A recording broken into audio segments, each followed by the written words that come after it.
വിശുദ്ധ യോഹന്നാൻ എഴുതിയ സുവിശേഷം അദ്ധ്യായം 4. യേശുവും സമരിയാക്കാരിയും. യോഹന്നാനേക്കാൾ അധികം ആളുകളെ താൻ ശിഷ്യപ്പെടുത്തുകയും സ്നാനപ്പെടുത്തുകയും ചെയ്യുന്നുവെന്ന് ഫരിസേയർ കേട്ടതായി കർത്താവ് അറിഞ്ഞു. വാസ്തവത്തിൽ ശിഷ്യന്മാരല്ലാതെ യേശു നേരിട്ട് ആരെയും സ്നാനപ്പെടുത്തിയില്ല. അവൻ യൂദയ വിട്ട് വീണ്ടും ഗലീലയിലേക്ക് പുറപ്പെട്ടു. അവന് സമരിയായിലൂടെ കടന്നു പോകേണ്ടിയിരുന്നു. സമരിയായിലെ സിക്കാർ എന്ന പട്ടണത്തിൽ അവനെത്തി. യാക്കോബ് തൻ്റെ മകൻ ജോസഫിന് നൽകിയ വയലിനടുത്താണ് ഈ പട്ടണം. യാക്കോബിൻ്റെ കിണർ അവിടെയാണ്. യാത്ര ചെയ്ത് ക്ഷീണിച്ച യേശു ആ കിണറിൻ്റെ കരയിലിരുന്നു. അപ്പോൾ ഏകദേശം 6 മണിക്കൂറായിരുന്നു. ആ സമയം ഒരു സമരിയാക്കാരി അവിടെ വെള്ളം കോരാൻ വന്നു. യേശു അവളോട്, "എനിക്ക് കുടിക്കാൻ തരിക" എന്ന് പറഞ്ഞു. അവൻ്റെ ശിഷ്യന്മാരാകട്ടെ ഭക്ഷണ സാധനങ്ങൾ വാങ്ങാൻ പട്ടണത്തിലേക്ക് പോയിരുന്നു.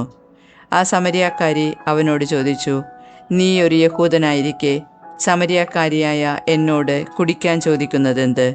യഹൂദരും സമരിയാക്കാരും തമ്മിൽ സമ്പർക്കമൊന്നുമില്ലല്ലോ." യേശു അവളോട് പറഞ്ഞു, "ദൈവത്തിൻ്റെ ദാനം എന്തെന്നും എനിക്ക് കുടിക്കാൻ തരിക എന്ന് നിന്നോട് ആവശ്യപ്പെടുന്നത് ആരെന്നും അറിഞ്ഞിരുന്നുവെങ്കിൽ നീ അവനോട് ചോദിക്കുകയും അവൻ നിനക്ക് ജീവജലം തരികയും ചെയ്യുമായിരുന്നു." അവൾ പറഞ്ഞു, "പ്രഭോ, വെള്ളം കോരാൻ നിനക്ക് പാത്രമില്ല, കിണറോ ആഴമുള്ളതും. പിന്നെ ഈ ജീവജലം നിനക്ക് എവിടെ നിന്ന് കിട്ടും? ഈ കിണർ ഞങ്ങൾക്ക് തന്ന ഞങ്ങളുടെ പിതാവായ യാക്കോബിനേക്കാൾ വലിയവനാണോ നീ? അവനും അവൻ്റെ മക്കളും കന്നുകാലികളും ഈ കിണറ്റിൽ നിന്നാണ് കുടിച്ചിരുന്നത്." യേശു പറഞ്ഞു, "ഈ വെള്ളം കുടിക്കുന്ന ഏവനും വീണ്ടും ദാഹിക്കും. എന്നാൽ ഞാൻ നൽകുന്ന വെള്ളം കുടിക്കുന്നവന് പിന്നീടൊരിക്കലും ദാഹിക്കുകയില്ല. ഞാൻ നൽകുന്ന ജലം അവനിൽ നിത്യജീവനിലേക്ക് നിർഗളിക്കുന്ന അരുവിയാകും." അപ്പോൾ അവൾ പറഞ്ഞു, "ആ ജലം എനിക്ക് തരിക. മേലിൽ എനിക്ക് ദാഹിക്കുകയില്ലല്ലോ. വെള്ളം കോരാൻ ഞാനിവിടെ വരികയും വേണ്ടല്ലോ." അവൻ പറഞ്ഞു, "നീ ചെന്ന് നിന്റെ ഭർത്താവിനെ കൂട്ടിക്കൊണ്ടുവരിക." "എനിക്ക് ഭർത്താവില്ല" എന്ന് ആ സ്ത്രീ മറുപടി പറഞ്ഞു. യേശു അവളോട് പറഞ്ഞു, "എനിക്ക് ഭർത്താവില്ല എന്ന് നീ പറഞ്ഞത് ശരിയാണ്. നിനക്ക് 5 ഭർത്താക്കന്മാരുണ്ടായിരുന്നു. ഇപ്പോഴുള്ളവൻ നിന്റെ ഭർത്താവല്ല. നീ പറഞ്ഞത് സത്യമാണ്." അവൾ പറഞ്ഞു, "പ്രഭോ, അങ്ങൊരു പ്രവാചകനാണെന്ന് ഞാൻ മനസ്സിലാക്കുന്നു. ഞങ്ങളുടെ പിതാക്കന്മാർ ഈ മലയിൽ ആരാധന നടത്തി. എന്നാൽ യഥാർത്ഥമായ ആരാധന സ്ഥലം ജെറുസലേമിലാണ് എന്ന് നിങ്ങൾ പറയുന്നു." യേശു പറഞ്ഞു, "സ്ത്രീയെ, എന്നെ വിശ്വസിക്കുക.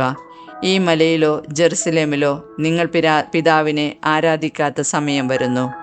നിങ്ങൾ അറിയാത്തതിനെ ആരാധിക്കുന്നു, ഞങ്ങൾ അറിയുന്നതിനെ ആരാധിക്കുന്നു. എന്തെന്നാൽ രക്ഷ യഹൂദരിൽ നിന്നാണ്. എന്നാൽ യഥാർത്ഥ ആരാധകർ ആത്മാവിലും സത്യത്തിലും പിതാവിനെ ആരാധിക്കുന്ന സമയം വരുന്നു. അല്ല, അത് ഇപ്പോൾ തന്നെയാണ്. യഥാർത്ഥത്തിൽ അങ്ങനെയുള്ള ആരാധകരെ തന്നെയാണ് പിതാവ് അന്വേഷിക്കുന്നതും. ദൈവം ആത്മാവാണ്. അവിടുത്തെ ആരാധിക്കുന്നവർ ആത്മാവിലും സത്യത്തിലുമാണ് ആരാധിക്കേണ്ടത്." ആ സ്ത്രീ പറഞ്ഞു, "മിശിഹ ക്രിസ്തു വരുമെന്ന് എനിക്കറിയാം. അവൻ വരുമ്പോൾ എല്ലാ കാര്യങ്ങളും ഞങ്ങളെ അറിയിക്കും." യേശു അവളോട് പറഞ്ഞു, "നിന്നോട് സംസാരിക്കുന്ന ഞാൻ തന്നെയാണ് അവൻ." അവൻ്റെ ശിഷ്യന്മാർ തിരിച്ചെത്തി. അവൻ ഒരു സ്ത്രീയോട് സംസാരിക്കുന്നത് കണ്ട് അവർ അത്ഭുതപ്പെട്ടു. എന്നാൽ എന്ത് ചോദിക്കുന്നെന്നോ എന്തുകൊണ്ട് അവളോട് സംസാരിക്കുന്നുവെന്നോ ആരും അവനോട് ചോദിച്ചില്ല. ആ സ്ത്രീയാകട്ടെ കുടം അവിടെ വെച്ചിട്ട് പട്ടണത്തിലേക്ക് പോയി ആളുകളോട് പറഞ്ഞു, "ഞാൻ ചെയ്ത കാര്യങ്ങളെല്ലാം എന്നോട് പറഞ്ഞ ഒരു മനുഷ്യനെ നിങ്ങൾ വന്ന് കാണുവിൻ. ഇവൻ തന്നെയായിരിക്കുമോ ക്രിസ്തു?" അവർ പട്ടണത്തിൽ നിന്ന് പുറപ്പെട്ട് അവൻ്റെ അടുത്ത് വന്നു. തത്സമയം ശിഷ്യന്മാർ അവനോട് അന്വേഷിച്ചു, "റബ്ബി, ഭക്ഷണം കഴിച്ചാലും?" അവൻ പറഞ്ഞു, "നിങ്ങളറിയാത്ത ഭക്ഷണം എനിക്കുണ്ട്. ആരെങ്കിലും ഇവന് ഭക്ഷണം കൊണ്ടുവന്ന് കൊടുത്തിരിക്കുമോ എന്ന് ശിഷ്യന്മാർ പരസ്പരം പറഞ്ഞു. യേശു പറഞ്ഞു, "എന്നെ അയച്ചവൻ്റെ ഇഷ്ടം പ്രവർത്തിക്കുകയും അവൻ്റെ ജോലി പൂർത്തിയാക്കുകയുമാണ് എൻ്റെ ഭക്ഷണം. 4 മാസം കൂടി കഴിഞ്ഞാൽ വിളവെടുപ്പായി എന്ന് നിങ്ങൾ പറയുന്നില്ലേ? എന്നാൽ ഞാൻ പറയുന്നു, നിങ്ങൾ കണ്ണുകൾ ഉയർത്തി വയലുകളിലേക്ക് നോക്കുവിൻ. അവ ഇപ്പോൾ തന്നെ വിളഞ്ഞ് കൊയ്ത്തിന് പാകമായിരിക്കുന്നു. കൊയ്യുന്നവന് കൂലി കിട്ടുകയും അവൻ നിത്യജീവിതത്തിലേക്ക് ഫലം ശേഖരിക്കുകയും ചെയ്യുന്നു. അങ്ങനെ വിതയ്ക്കുന്നവനും കൊയ്യുന്നവനും ഒപ്പം സന്തോഷിക്കുന്നു. വിതയ്ക്കുന്നത് ഒരുവൻ, കൊയ്യുന്നത് മറ്റൊരുവൻ എന്ന ചൊല്ല് ഇവിടെ സാർത്ഥകമായിരിക്കുന്നു. നിങ്ങൾ അധ്വാനിച്ചിട്ടില്ലാത്ത വിളവ് ശേഖരിക്കാൻ ഞാൻ നിങ്ങളെ അയച്ചു. മറ്റുള്ളവരാണ് അധ്വാനിച്ചത്. അവരുടെ അധ്വാനത്തിൻ്റെ ഫലത്തിലേക്ക് നിങ്ങൾ പ്രവേശിച്ചിരിക്കുന്നു. ഞാൻ ചെയ്തതെല്ലാം അവൻ എന്നോട് പറഞ്ഞു എന്ന ആ സ്ത്രീയുടെ സാക്ഷ്യം മൂലം പട്ടണത്തിലെ സമരിയാക്കാരിൽ അനേകർ അവനിൽ വിശ്വസിച്ചു. ആ സമരിയാക്കാർ അവൻ്റെ അടുത്ത് വന്ന് തങ്ങളോടൊത്ത് വസിക്കണമെന്ന് അവനോട് അപേക്ഷിക്കുകയും അവൻ 2 ദിവസം അവിടെ താമസിക്കുകയും ചെയ്തു. അവൻ്റെ വചനം ശ്രവിച്ച മറ്റു പലരും അവനിൽ വിശ്വസിച്ചു. അവർ ആ സ്ത്രീയോട് പറഞ്ഞു, മേലിൽ ഞങ്ങൾ വിശ്വസിക്കുന്നത് നിന്റെ വാക്കുമൂലമല്ല, കാരണം ഞങ്ങൾ തന്നെ നേരിട്ട് ശ്രവിക്കുകയും ഇവനാണ് യഥാർത്ഥത്തിൽ ലോകരക്ഷകനെന്ന് മനസ്സിലാക്കുകയും ചെയ്തിരിക്കുന്നു. രാജസേവകനെ പുത്രനെ സുഖപ്പെടുത്തുന്നു. 2 ദിവസം കഴിഞ്ഞ് അവൻ അവിടെ നിന്ന് ഗലീലയിലേക്ക് പോയി. പ്രവാചകൻ സ്വന്തം നാട്ടിൽ ബഹുമാനിക്കപ്പെടുന്നില്ല എന്ന് യേശു തന്നെ സാക്ഷ്യപ്പെടുത്തിയിരുന്നു. അവൻ ഗലീലയിൽ വന്നപ്പോൾ ഗലീലിയക്കാർ അവനെ സ്വാഗതം ചെയ്തു. എന്തെന്നാൽ തിരുനാളിൽ അവൻ ജെറുസലേമിൽ ചെയ്ത കാര്യങ്ങൾ അവർ കണ്ടിരുന്നു.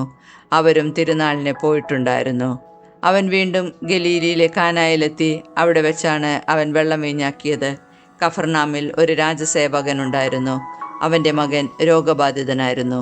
യേശു യൂദയായിൽ നിന്ന് ഗലീലയിലേക്ക് വന്നുവെന്ന് കേട്ടപ്പോൾ അവൻ ചെന്ന് തൻ്റെ ആസന്നമരണനായ മകനെ വന്ന് സുഖപ്പെടുത്തണമെന്ന് അവനോട് അപേക്ഷിച്ചു. അപ്പോൾ യേശു പറഞ്ഞു, അടയാളങ്ങളും അത്ഭുതങ്ങളും കാണുന്നില്ലെങ്കിൽ നിങ്ങൾ ഒരിക്കലും വിശ്വസിക്കുകയില്ലല്ലോ. അപ്പോൾ ആ രാജസേവകൻ അവനോട് അപേക്ഷിച്ചു, കർത്താവേ, എൻ്റെ മകൻ മരിക്കും മുമ്പ് വരണമേ.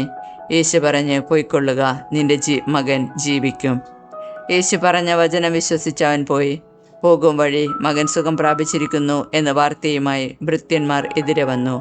ഏത് സമയത്താണ് അവൻ്റെ സ്ഥിതി മെച്ചപ്പെട്ടത് എന്ന് അവൻ അന്വേഷിച്ചു. ഇന്നലെ 7-ാം മണിക്കൂറിൽ പനി വിട്ടുമാറി എന്ന് അവർ പറഞ്ഞു. നിന്റെ മകൻ ജീവിക്കുമെന്ന് യേശു പറഞ്ഞത് ആ മണിക്കൂറിൽ തന്നെയാണെന്ന് ആ പിതാവ് മനസ്സിലാക്കി. അവനും കുടുംബം മുഴുവനും വിശ്വസിച്ചു. ഇത് യൂദയായിൽ നിന്ന് ഗലീലയിലേക്ക് വന്നപ്പോൾ യേശു പ്രവർത്തിച്ച 2ാമത്തെ അടയാളമാണ്.